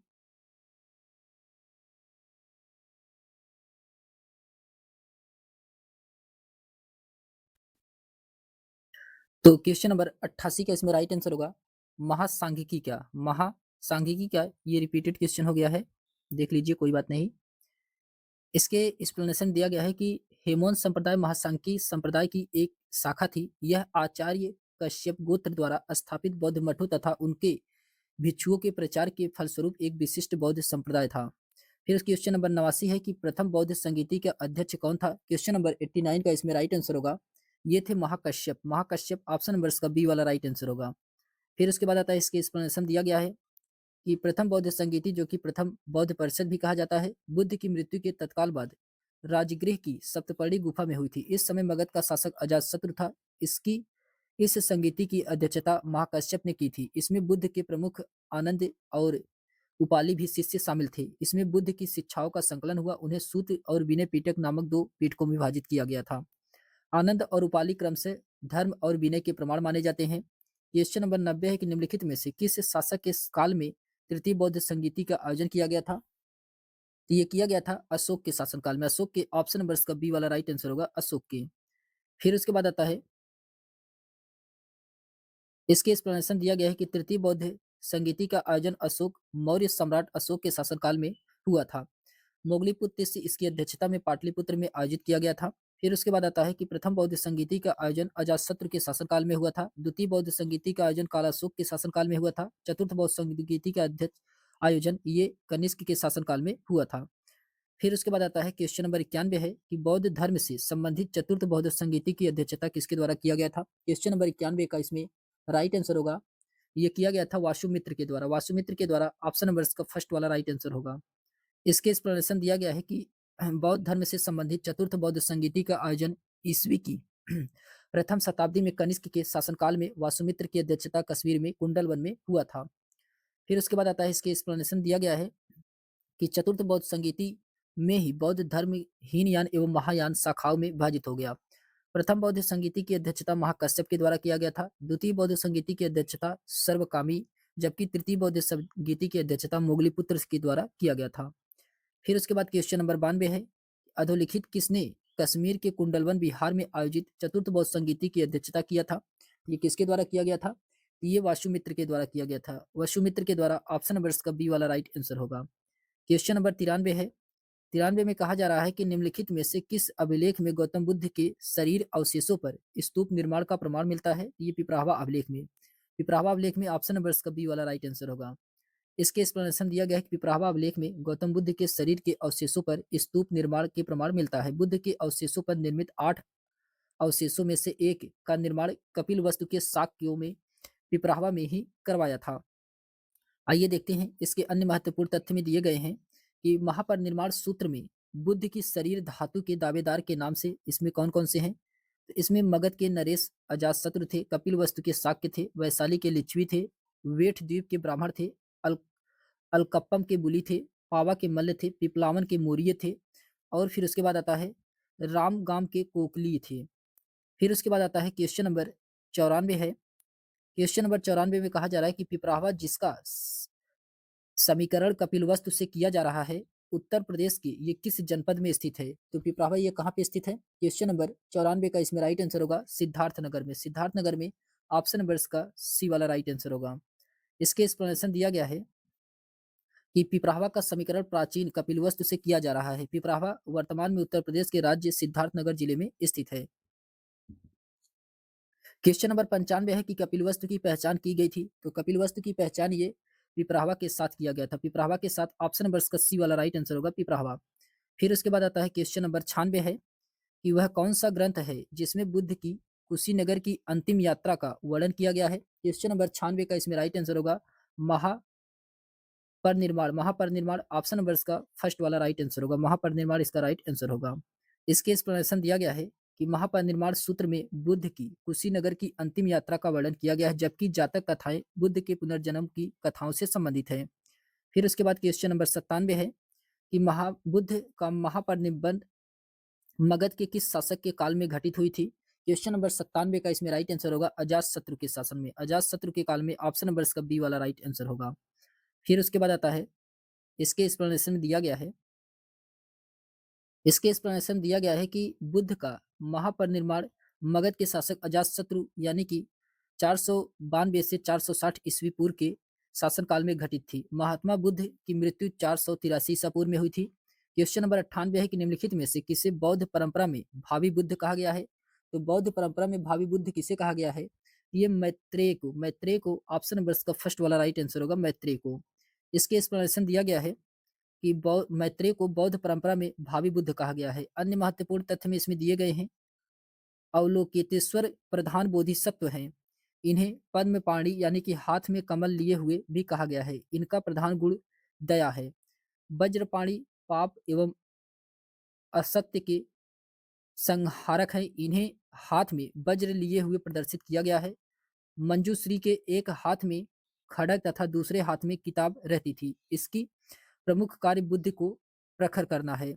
फिर उसके बाद आता है क्वेश्चन नंबर 99 है क्वेश्चन नंबर 99 में कहा जा रहा है कि भगवान बुद्ध के द्वारा बताए गए मध्य मार्ग का क्या अभिप्राय है? तो मध्य मार्ग का क्या अभिप्राय है? क्वेश्चन नंबर 99 का इसमें राइट आंसर होगा न अधिक कम भोग और न अधिक काया कलेश। ऑप्शन नंबर इसका डी वाला राइट आंसर होगा, न अधिक काम भोग और न अधिक काया कलेश इसका राइट आंसर होगा।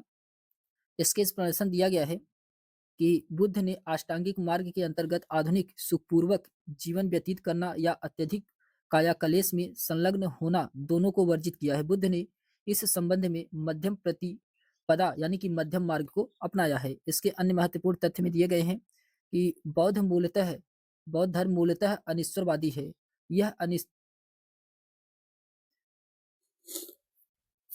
यह अनात्मवादी भी है, परंतु पुनर्जन्म इससे मान्यता है, पुनर्जन्म की इसमें मान्यता है। किसमें? बौद्ध धर्म में। बौद्ध धर्म में निर्वाण प्राप्ति के लिए सदाचार तथा नैतिक जीवन पर अत्यधिक बल दिया गया है। फिर क्वेश्चन नंबर 100 है कि बौद्ध धर्म के अंतर्गत माध्यमिक दर्शन के प्रतिपादक थे, तो कौन थे माध्यमिक दर्शन के प्रतिपादक? क्वेश्चन नंबर 100 का इसमें राइट आंसर होगा नागार्जुन। नागार्जुन ऑप्शन नंबर इसका फर्स्ट वाला राइट आंसर होगा नागार्जुन। इसके एक्सप्लेनेशन दिया गया है कि इसके एक्सप्लेनेशन दिया गया है कि बौद्ध धर्म के अंतर्गत माध्यमिक वाद अथवा शून्यवाद मत के प्रवर्तक नागार्जुन है। माध्यमिक कारिका, शून्यता, सप्तति, विग्रह व्यवर्तनी की इनकी प्रसिद्ध रचनाएं हैं। तो विग्रह व्यवर्तनी और शून्यता, सप्ती और माध्यमिक कारिका ये नागार्जुन की क्या है? प्रसिद्ध रचनाएं हैं।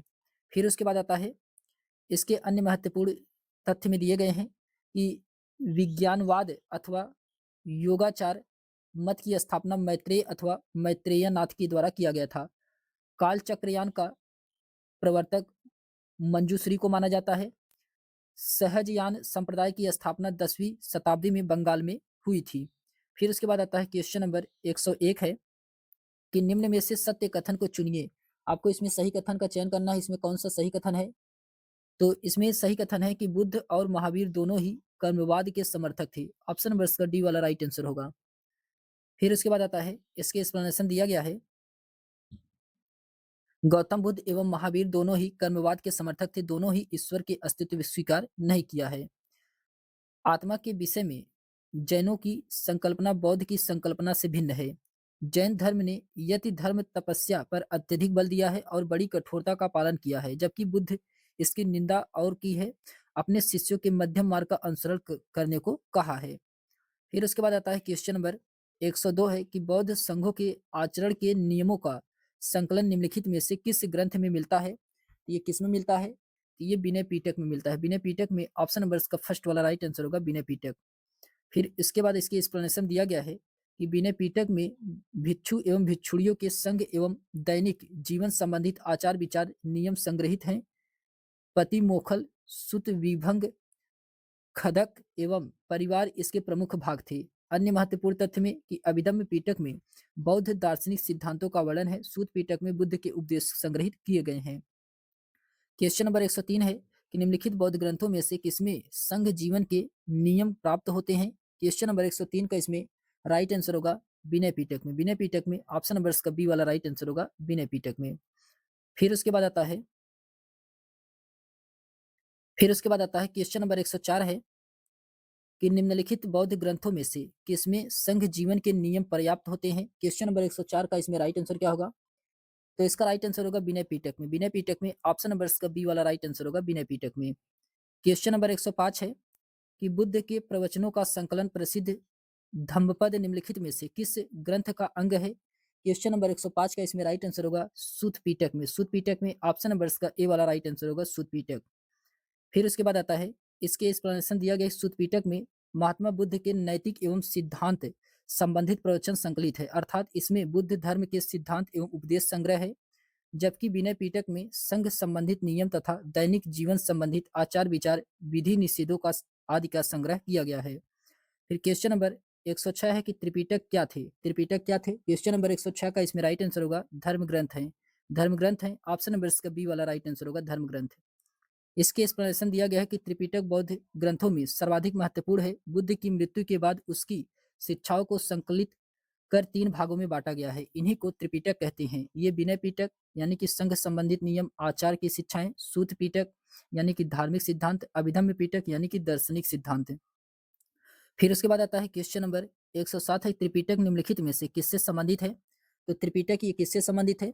ये संबंधित है बौद्ध धर्म से। बौद्ध धर्म से ऑप्शन नंबर इसका बी वाला राइट आंसर होगा, बौद्ध धर्म से।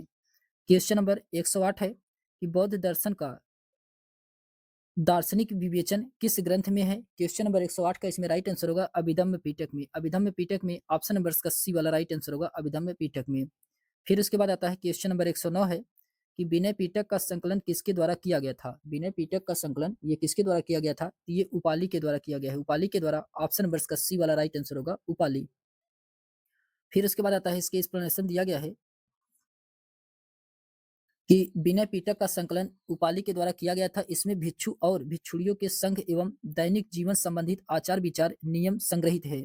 अन्य महत्वपूर्ण तथ्य में इसमें दिए गए हैं कि बौद्ध धर्म मूलतः है अनिश्वरवादी एवं अनात्मवादी है, परंतु पुनर्जन्म के सिद्धांत की इससे इसमें मान्यता है। बौद्ध धर्म के त्रिरत्न है बुद्ध, धम्म एवं संघ। फिर उसके बाद आता है कि चतुर्थ बौद्ध संगीति के समय बौद्ध ने संस्कृत के रूप में भाषा को अपनाया था। चतुर्थ बौद्ध संगीति के समय बौद्ध धर्म स्पष्ट रूप से हीनयान और महायान नामक दो संप्रदायों में विभाजित किया गया था। फिर उसके बाद आता है क्वेश्चन नंबर 110 है कि बौद्ध धर्म में त्रिरत्न का क्या अर्थ है? तो बुद्ध, धम्म और संघ। बुद्ध, धम्म, संघ इसका राइट आंसर होगा। ऑप्शन नंबर इसका डी वाला राइट आंसर होगा। फिर उसके बाद आता है क्वेश्चन नंबर 111 है कि बौद्धों का वह धर्म ग्रंथ जिसमें गौतम बुद्ध की पूर्ववर्ती जन्मों की कथाएं संकलित है कहलाता है। तो क्या कहलाता है? क्वेश्चन नंबर 111 का इसमें राइट आंसर होगा जातक। जातक कहलाता है। ऑप्शन नंबर इसका बी वाला राइट आंसर होगा, जातक। इसके एक्सप्लेनेशन दिया गया है कि बौद्धों का वह धर्म ग्रंथ जिसमें गौतम बुद्ध के पूर्ववर्ती जन्म की कथाएं संकलित है जातक कहलाता है। यह पाली भाषा में लिखी गई है। फिर उसके बाद आता है क्वेश्चन नंबर, अच्छा, इसके एक्सप्लेनेशन में दिए गए हैं कि 8 कथाएं त्रिपिटक के भाष्य के रूप में लिखी गई हैं। सूत पिटक की 8 कथा जो कि महा अट्ठक तथा विनय पिटक की 8 कथा कुरुंदी है, जो कि अभिधम्म पिटक की 8 कथा मूल रूप से सिंहली भाषा में महापच्चरी है। फिर विशुद्ध मग्ध जो कि ये बुद्धघोष द्वारा रचित हीनयान संप्रदाय का ग्रंथ है, विशुद्ध मग्ध। फिर इसके बाद क्वेश्चन नंबर 112 है कि बौद्ध ग्रंथों का महान टीकाकार थे। तो बौद्ध ग्रंथों का महान टीकाकार कौन थे? ये थे बुद्ध घोष थे। बुद्ध घोष थे। ऑप्शन नंबर इसका बी वाला राइट आंसर होगा, बुद्ध घोष इसका राइट आंसर होगा। फिर उसके बाद आता है इसके एक्सप्लेनेशन दिया गया है कि महावंश में प्रदत्त जीवन चरित्र के अनुसार बुद्धघोष बोधगया के निकट एक ब्राह्मण परिवार में जन्मा था। उसे एक भिक्षु महामात्र रेवत ने बुद्ध धर्म में दीक्षित एवं श्रीलंका जाकर उन्हें प्रमाणिक और रूढ़िग्रस्त टीकाओं का अध्ययन करने के लिए प्रेरित किया था, जो भारत में उपलब्ध नहीं है। इसमें बुद्धघोष जो कि ये राजा महानानम के जो कि ये 409 से 31 ईस्वी के शासनकाल में लंका पहुंचा, जहां उसने महाविहार के महापदान कक्ष में संघपाल से टीका और थेरवाद की परंपरा सुनी। बौद्ध ज्ञान के विकास में बुद्ध घोष का सबसे महान योगदान त्रिपिटकों के प्रायः सभी ग्रंथों पर विद्वतापूर्ण टीकाएं हैं। इसके अन्य महत्वपूर्ण तथ्य में दिए गए हैं कि बुद्धघोष की कृतियां हैं तो विशुद्धमग्ग, सामंत पसादिका और सुमंगल विलासनी, प्रपंच सुदनी, सारथ्य पक्कासिनी और मनोरथ ज्योतिका। विशुद्धमग्ग जो कि ये 3 खंड में विभाजित किया गया है। आचरण, सांद्रता यानी कि मन को एकाग्र करने की प्रक्रिया तथा ज्ञान। फिर उसके बाद आता है कि विनय ग्रंथों का विवेचन करने वाली उनकी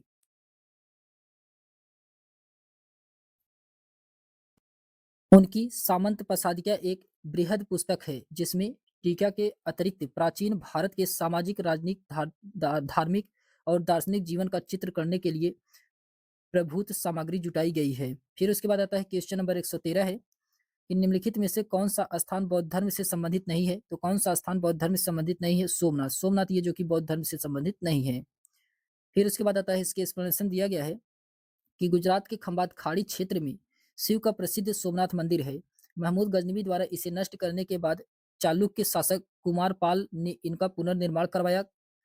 इसमें नालंदा, सारनाथ, बोधगया जो कि बौद्ध धर्म से संबंधित था। इसके अन्य महत्वपूर्ण तथ्य में दिए गए हैं। चालुक्य शासक जयसिंह सिद्धराज ने सोमनाथ में जाने वाले यात्रियों से तीर्थ यात्रा कर लेना बंद कर दिया। हर्षवर्धन के बांसखेड़ा और मधुबनी अभिलेख में उल्लिखित मिलता है कि 619 से पहले हर्षवर्धन शैव धर्म का अनुयायी था। कौशाम्बी के शासक उदयन ने भी घोषिताराम विहार भिक्षु संघ को दान में किया था। फिर उसके बाद आता है क्वेश्चन नंबर 114 है कि निम्नांकित में से बौद्ध धर्म किसकी हिमायत करता है? क्वेश्चन नंबर 14 का 114 का इसमें राइट आंसर क्या होगा? ये करता है मध्यम मार्ग का। मध्यम मार्ग का करता है, तो ऑप्शन नंबर इसका सी वाला राइट आंसर होगा, मध्यम मार्ग का। फिर उसके बाद आता है इसके एक्सप्लेनेशन दिया गया है। इसके एक्सप्लेनेशन दिया गया है कि गौतम बुद्ध ने चतुर्थ आर्य सत्य में दुख निरोध का उपाय बताया है। इसे दुख निरोध गामिनी प्रतिपदा कहा जाता है। इसके मध्यमा प्रतिपदा या मध्यम मार्ग भी कहा जाता है। इसके इस मध्यम प्रतिपद में 8 सोपान हैं, इसीलिए इसे अष्टांगिक मार्ग भी कहा जाता है। इसके 8 सोपान, इसमें सम्यक दृष्टि, सम्यक संकल्प, सम्यक वाक, सम्यक कर्मात, सम्यक आजीवक, सम्यक व्यायाम, सम्यक स्मृति और सम्यक समाधि है। अष्टांगिक मार्ग धर्म चक्र प्रवर्तन सूत्र की विषय वस्तु का अंग माना गया है। फिर उसके बाद आता है क्वेश्चन नंबर 115 है कि निम्नलिखित में से किसके काल में जैन धर्म श्वेतांबर और दिगंबर संप्रदाय में विभाजित हो गया था? तो ये किसके काल में हुआ था? तो ये चंद्रगुप्त के काल में। चंद्रगुप्त के काल में ऑप्शन नंबर इसका सी वाला राइट आंसर होगा, चंद्रगुप्त। इसके एक्सप्लेनेशन दिया गया है कि चंद्रगुप्त मौर्य के शासनकाल में पाटलिपुत्र में प्रथम जैन सम्मेलन का आयोजन किया गया था। इसमें श्वेतांबर आगम का संपादन किया गया था। चूंकि प्राचीन जैन शास्त्र नष्ट हो गए थे, अतः उन्हें पुनः एकत्र करने के लिए चतुर्थ शताब्दी ईसा पूर्व में इस प्रथम जैन महासभा का आयोजन किया गया था। भद्रबाहु के समर्थक दिगंबर कहलाए। इन्होंने पाटलिपुत्र में आयोजित जैन धर्म की प्रथम महासभा में भाग नहीं लिया था। इसी सभा में जैन धर्म का विभाजन श्वेतांबर दिगंबर नामक 2 संप्रदाय में हो गया था। फिर उसके बाद क्वेश्चन नंबर 116 है कि किस बौद्ध संगीति में बौद्ध धर्म की महायान और हीनयान और महायान शाखाओं का उदय हुआ था? तो ये किसमें हुआ था? क्वेश्चन नंबर 116 का इसमें राइट आंसर होगा चौथी में। चौथी में ऑप्शन नंबर इसका डी वाला राइट आंसर होगा, चौथी में। इसके एक्सप्लेनेशन दिया गया है कि बौद्ध धर्म की चतुर्थ संगीति कुषाण शासक कनिष्क के राज्यकाल में हुआ था, कश्मीर कुंडलवन में। इसकी अध्यक्षता वासुमित्र के द्वारा तथा इसके उपाध्यक्ष अश्वघोष थे। इसे महासांघिकों का वर्चस्व स्थापित था। यहाँ बौद्ध ग्रंथों के कठिन अंशों पर सम्यक विचार किया गया तथा प्रत्येक पीटक पर भाष्य लिखकर उन्हें विभाषा शास्त्र नामक टीकाओं में संकलित कर दिया गया। इसी समय बौद्ध धर्म हीनयान एवं महायान नामक 2 संप्रदाय में विभाजित हो गया। फिर उसके बाद क्वेश्चन नंबर 117 है कि बौद्ध धर्म में महायान और हीनयान शाखाओं में विभाजित हुआ था। क्वेश्चन नंबर 117 का इसमें राइट आंसर होगा कश्मीर के चतुर्थ बौद्ध संगीति में। कहाँ पे हुआ था? कश्मीर के चतुर्थ बौद्ध संगीति में हीनयान और महायान नामक 2 संप्रदायों का विभाजन हुआ था। तो ऑप्शन नंबर इसका डी वाला राइट आंसर होगा। ऑप्शन नंबर इसका डी वाला राइट आंसर होगा। फिर क्वेश्चन नंबर 118 है कि महायान शाखा का साहित्य लिखा गया। महायान शाखा का साहित्य लिखा गया था, ये संस्कृत में लिखा गया था। संस्कृत में ऑप्शन नंबर इसका सी वाला राइट आंसर होगा। फिर उसके बाद आता है इसके एक्सप्लेनेशन दिया गया है कि महायान बौद्ध धर्म की एक प्रमुख शाखा है जिसका आरंभ पहली शताब्दी के आसपास माना जाता है। ईसा पूर्व की पहली शताब्दी में वैशाली में बुद्ध संगीति हुई, जिसमें पश्चिम और पूर्वी बौद्ध पृथक हो गए। पूर्वी शाखा का ही आगे चल कर के महायान नाम पड़ा। भक्ति और पूजा की भावना के कारण इसी ओर लोग सरलता से आकृष्ट हुए। महायान मत की प्रमुख विचारकों में अश्वघोष, नागार्जुन और असंग के नाम प्रमुख हैं। महायान शाखा का संपूर्ण साहित्य जो कि संस्कृत में लिखा गया है। फिर उसके बाद क्वेश्चन नंबर 119 से किस शासक ने पाटलिपुत्र में तृतीय बौद्ध संगीति का आयोजन किया था? तो किस शासक के द्वारा किया गया था? तो ये अशोक के शासनकाल में। अशोक के ऑप्शन नंबर इसका बी वाला राइट आंसर होगा, अशोक के। इसके एक्सप्लेनेशन दिया गया कि प्रथम बौद्ध संगीति बुद्ध की मृत्यु के तत्काल बाद मगध नरेश अजातशत्रु के कार्यकाल में राजगृह अथवा राजगीर में स्थित सप्तपर्णी गुफा में संपन्न हुई थी। द्वितीय बौद्ध संगीति का आयोजन कालाशोक के शासनकाल में बुद्ध की मृत्यु के 100 वर्ष बाद वैशाली में किया गया था। तृतीय बौद्ध संगीति मौर्य सम्राट अशोक के शासनकाल में पाटलिपुत्र में हुई थी।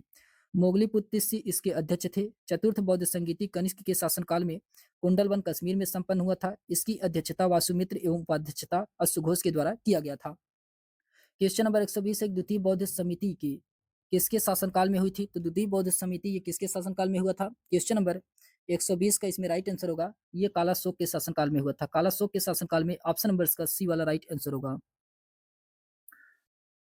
फिर उसके बाद आता है क्वेश्चन नंबर 121 है। क्वेश्चन नंबर 121 में कहा जा रहा है कि चतुर्थ बौद्ध संगीति का आयोजन हुआ था। तो चतुर्थ बौद्ध संगीति का आयोजन ये कनिष्क के शासनकाल में हुआ था। ऑप्शन नंबर इसका बी वाला राइट आंसर होगा। फिर क्वेश्चन नंबर 122 है कि कनिष्क के समय में आयोजित चतुर्थ बौद्ध संगीति के सभापति कौन थे? क्वेश्चन नंबर 122 के इसमें राइट आंसर होगा वसुमित्र थे। वसुमित्र थे। ऑप्शन नंबर इसका डी वाला राइट आंसर होगा। क्वेश्चन नंबर 123 है कि कौन सी बौद्ध सभा अशोक के शासनकाल में हुई थी? तो कौन सी बौद्ध सभा अशोक के शासनकाल में हुआ था? तो इसका राइट आंसर होगा तृतीय बौद्ध सभा। तृतीय बौद्ध सभा ऑप्शन नंबर इसका सी वाला राइट आंसर होगा। फिर क्वेश्चन नंबर 124 है कि अशोक के शासनकाल में आयोजित बौद्ध संगीति के अध्यक्ष कौन था? क्वेश्चन नंबर 124 का इसमें राइट आंसर होगा मोगलीपुत्र तिस्य थे। मोगलीपुत्र तिस्य थे। ऑप्शन नंबर इसका डी वाला राइट आंसर होगा। फिर क्वेश्चन नंबर 125 है कि अशोक के शासनकाल में आयोजित बौद्ध संगीति के अध्यक्ष कौन थे? क्वेश्चन नंबर 125 के इसमें राइट आंसर होगा मोगलीपुत्र तिस्य थे। ऑप्शन नंबर इसका डी वाला राइट आंसर होगा। क्वेश्चन नंबर 126 है कि महासांघिक स्थूल का उदय हुआ था, तो ये कहाँ पे हुआ था? क्वेश्चन नंबर 126 का इसमें राइट आंसर होगा वैशाली में। वैशाली में ऑप्शन नंबर इसका फर्स्ट वाला राइट आंसर होगा वैशाली। फिर उसके बाद आता है क्वेश्चन नंबर 127 है। क्वेश्चन नंबर 100 अच्छा इसके एक्सप्लेनेशन दिया गया है 126 का कि द्वितीय बौद्ध संगीति के समय भिक्षु संघ दो संप्रदाय में विभाजित हो गया था। परंपरागत विनय में आस्था रखने वाले संप्रदाय स्थिवर अथवा थेरीवादी तथा परिवर्तन के साथ विनय को अस्वीकार स्वीकार करने वाला संप्रदाय महासांघिक अथवा सर्वस्थिवादी कहा गया है। महासांघिक ये स्थूल का उदय वैशाली यानी कि वर्तमान बिहार राज्य में हुआ था। फिर क्वेश्चन नंबर 127 है कि निम्नलिखित में से कौन बौद्ध धर्म का प्रथम महान राजकीय संरक्षक था? क्वेश्चन नंबर 127 का इसमें राइट आंसर होगा अशोक। अशोक ऑप्शन नंबर इसका फर्स्ट वाला राइट आंसर होगा अशोक। फिर उसके बाद आता है क्वेश्चन नंबर अच्छा इसके एक्सप्लेनेशन दिया गया अशोक के शासनकाल में बौद्ध धर्म को राजकीय संरक्षण प्राप्त हुआ। उसने यह घोषणा किया कि जो कुछ बौद्ध यानी कि बुद्ध ने कहा है वह सत्य है। अशोक ने इस धर्म के प्रचार में अपने साम्राज्य की सारी शक्ति एवं साधनों को नियोजित कर दिया। उसके अथक परिश्रम के फलस्वरूप यह धर्म भारतीय सीमाओं का अतिक्रमण कर पश्चिम एशिया तथा श्रीलंका तक फैल गया। अशोक के ही समय में पाटलिपुत्र में तृतीय बौद्ध संगीति हुई थी, जिसकी समाप्ति पर विभिन्न दिशाओं में प्रचारक मंडल भेजे गए थे। क्वेश्चन नंबर 28 है कि बुद्ध की आकृति उत्कीर्ण है। तो बुद्ध की आकृति जो ये उत्कीर्ण है ये कनिष्क के सिक्कों पर, कनिष्क के फर्स्ट के सिक्कों पर है। ऑप्शन नंबर 80 वाला राइट आंसर होगा। कुषाण शासक कनिष्क फर्स्ट के सिक्कों पर बुद्ध की आकृति उत्कीर्ण है। कुषाण शासकों में विम कैडफिसस ने सर्वप्रथम सोने के सिक्के जारी किया था। फिर क्वेश्चन नंबर 129 है कि निम्नलिखित को क्रम में आपको इसमें सही से क्रम को बताना है, कौन सा इसमें सही क्रम है। तो सबसे पहले इसमें पार्श्वनाथ आएंगे, पार्श्वनाथ के बाद इसमें महावीर आएंगे, महावीर के बाद इसमें कौन आएगा? महावीर के बाद इसमें आएंगे बुद्ध आएंगे, बुद्ध के बाद इसमें भद्रबाहु आएंगे। ये जो कि इसका क्या है सही क्रम है। तो चौथा इसका सही क्रम है, पहला तीसरा दूसरा चौथा इसका सही क्रम है। ऑप्शन नंबर इसका फर्स्ट वाला राइट आंसर होगा।